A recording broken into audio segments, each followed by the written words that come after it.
အားလုံးပဲမင်္ဂလာပါကျွန်တော်ဒေါက်တာမျိုးမင်းဟန်ပါ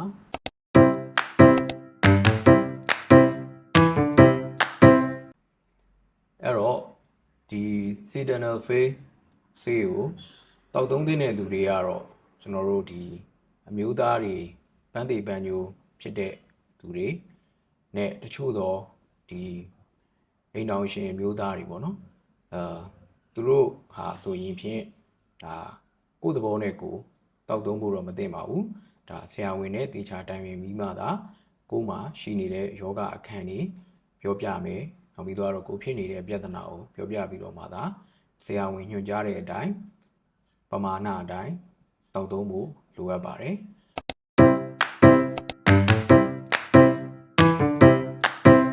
အဲ့တော့ဒီဆေးကိုမတောက်သုံးသင့်တဲ့သူတွေကဘယ်သူတွေဖြစ်မလဲဆိုရင်တော့ကျွန်တော်တို့ဒီနှလုံးယောဂရှိတဲ့သူတွေသွေးတိုးယောဂရှိတဲ့သူတွေဒီသွေးမတိတ်တဲ့ယောဂရှိတဲ့သူတွေအခြားသောဒီသွေးယောဂရှိတဲ့သူတွေမတောက်သုံးသင့်ပါဘူး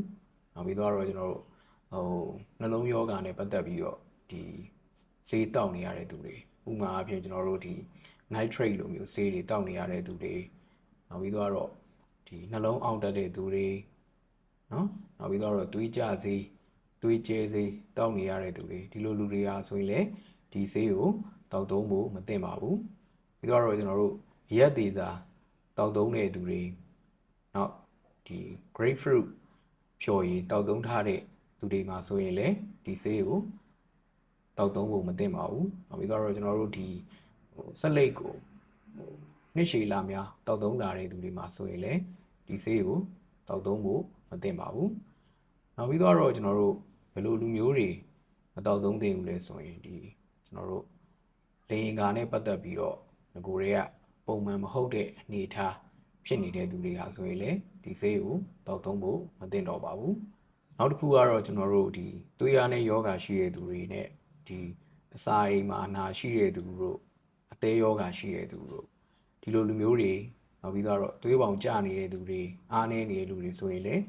ဒီဆေးကိုတောက်သုံးဖို့မသင့်တော့ပါဘူးခင်ဗျ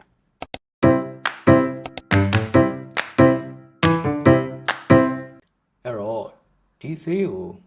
ကျွန်တော်တို့ဒီရေရှည်ပေါ့နော်ဆွဲပြီးသုံးမယ်ဆိုရင်ဘာတွေဆိုးကျိုးဖြစ်လာနိုင်လဲဆိုတော့ကျွန်တော်တို့နှလုံးနဲ့အသေးနဲ့ကိုကျွန်တော်တို့ထိခိုက်စေပါတယ်ယောဂါတွေဖြစ်လာနိုင်ပါတယ်နောက်ပြီးတော့ကျွန်တော်တို့ဒီဆေးနဲ့ပတ်သက်ပြီးတော့ psychological addiction လို့ခေါ်တယ်ကျွန်တော်စိတ်ပိုင်းဆိုင်ရာပြဿနာတွေဆွဲလန်းမှုတွေလည်းဖြစ်စေနိုင်တယ်ပေါ့နော်ဘယ်လိုမျိုးလဲဆိုရင်ကျွန်တော်တို့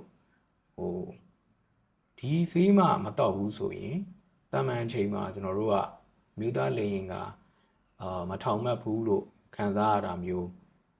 ဒီလိမ်ပိုင်းဆိုင်ရာစွမ်းဆောင်ရည်မစွမ်းဆောင်နိုင်တော့ဘူးလို့ခံစားရတာမျိုးကိုယ့်ကိုဒီလိမ်ပိုင်းဆိုင်ရာနဲ့ပတ်သက်ပြီးတော့ယုံကြည်မှုကျဆင်းလာတာမျိုးခံစားရနိုင်ပါတယ်ပြီးတော့ကိုယ်နဲ့အတူနေတဲ့ဒီ partner အပေါ်ကိုလည်းဒီစိတ်အလိုမကျတာတန်တရားတွေဝင်လာတာမျိုးကြုံရနိုင်ပါတယ်တယောက်နဲ့တယောက်ပြဿနာတွေတက်ပြီးတော့စိတ်အလိုမကျပဲနဲ့ကျွန်တော် relationship တွေအိမ်တောင်ရေးတွေပျက်စီးတဲ့အထိကိုဖြစ်စေနိုင်ပါတယ်ဗျ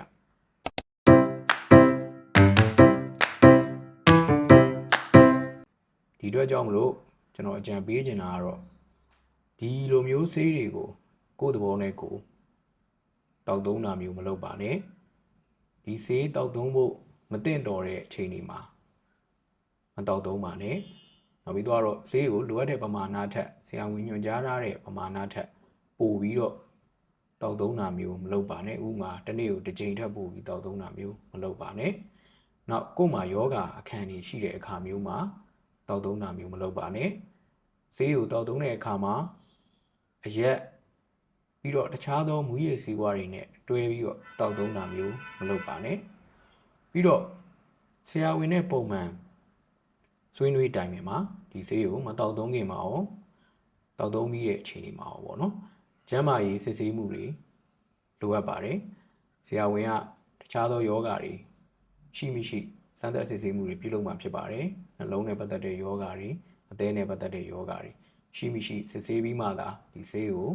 ညွှန်ကြားဖို့အတွက်သူကပြုလုပ်မှာဖြစ်ပါတယ်ဒီအတွက်ကြောင့်မလို့ ကျွန်တော်တို့ဒီတန်ဆေးလွန်ပေးဆိုတဲ့စကားအတိုင်းပဲပေါ့နော်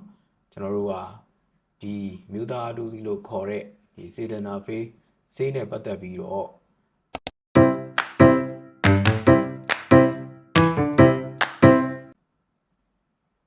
ကျန်းမာရေးအတွက်လိုအပ်လို့တော့၎င်း